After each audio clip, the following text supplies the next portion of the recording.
Hi guys, this is Jeffrey, JGB146 Blake for GrinderSchool.com. Today I want to talk to you about some more recent developments on online poker and the law. As of yesterday, May 23rd, more indictments have occurred with online gaming sites. Specifically, I'm going to read the list here.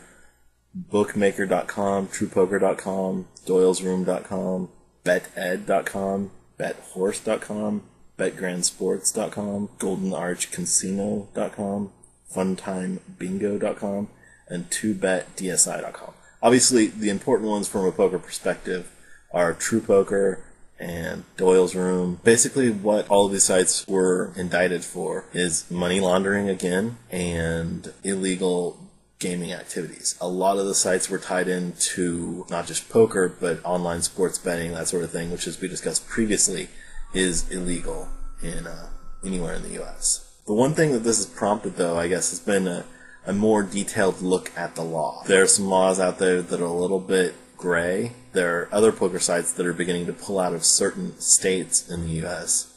As a result of these kind of gray laws. So I'm going to put links in the section below that you can click on to go and investigate these laws in more detail. The areas that seem to be affected are the state of Maryland, the state of Missouri, state of New York, state of Louisiana, and the Washington, D.C. area. We'll start with Washington, D.C. because that one's easy in that I couldn't find anything about their laws. There's, again, a link down below. You can go and look up laws yourself if you want to look into it further than I have.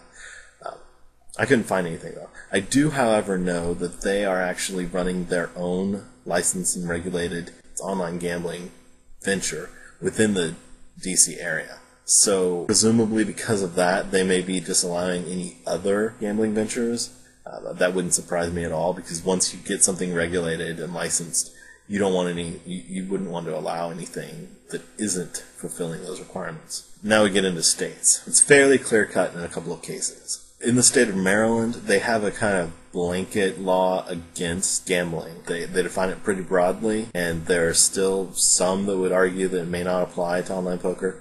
But I guess sites are beginning to take the attitude that it's better to be safe than sorry in these instances where there is a clear-cut law. Another state where there's a pretty clear-cut law is the state of Missouri. Again, it seems like pretty much all gambling could fall under this.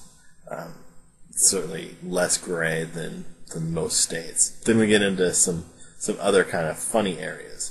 So the state of Louisiana has an interesting situation where it's not illegal, at least that I could find. However, they do have specific laws stating that someone who has lost a bet is not legally required to pay for losing that bet, and someone who's won the bet cannot legally force the person to pay. I think that because of this clause, even though it's not prohibited to gamble, anything that you win through money may not be collectible, so people aren't going to want to necessarily conduct gambling businesses in an area where it is stated that they can't legally force people to pay up. The other one that we want to look at is the state of New York. Unfortunately, I couldn't find anything for the state of New York really stating much one way or the other. Again, links are down below if you want to look into it further. There's a site that you can go to and basically look up pretty much any laws in any state. It's kind of haphazardly organized, so it's hard to find things. So the big things to worry about are really if any site that you're playing on allows for U.S. players to conduct any form of sports betting, that's a site that could easily be shut down.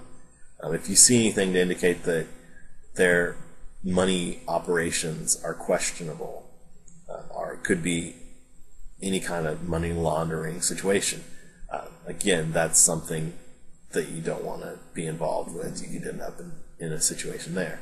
And then thirdly, if you're in one of the states that we talked about, Maryland, Missouri, possibly New York, possibly Louisiana, and to some extent Washington, D.C., although there you're going to have options with what has been licensed and regulated.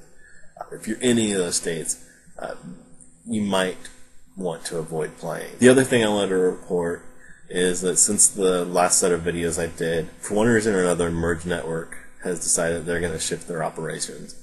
They are actually moving away from doing a rakeback system. So that includes lock poker. The downside is that means rakeback will be going away. There are a couple upsides though. One, they're going to go ahead and actually honor existing rakeback agreements, and anyone who has their account set up by the 1st of June will have an account under that rakeback agreement. The second thing that they're doing is moving toward a VIP reward system, a point system that will attempt to emulate the benefits of rakeback a little bit. I'm sure that's not how they want it referred to, but the issue is that historically these types of systems really reward the really active players and don't reward the kind of everyday Joe players. So if you're playing a lot, this may mean nothing to you. If you're not playing as much, you'll probably see a lower amount coming to you from the VIP points system than you get from rakeback. That may mean you want to look elsewhere. At Grinder School, we are still trying to look around and decide where we're going to focus on next. Currently, we're looking at cake poker, as I mentioned in the previous video, as our best contender, but we're still evaluating options. When there's more news to report, I'll come back and report it. For now, this is Jeffrey, JGB 146 Blake for Grinder School, signing off.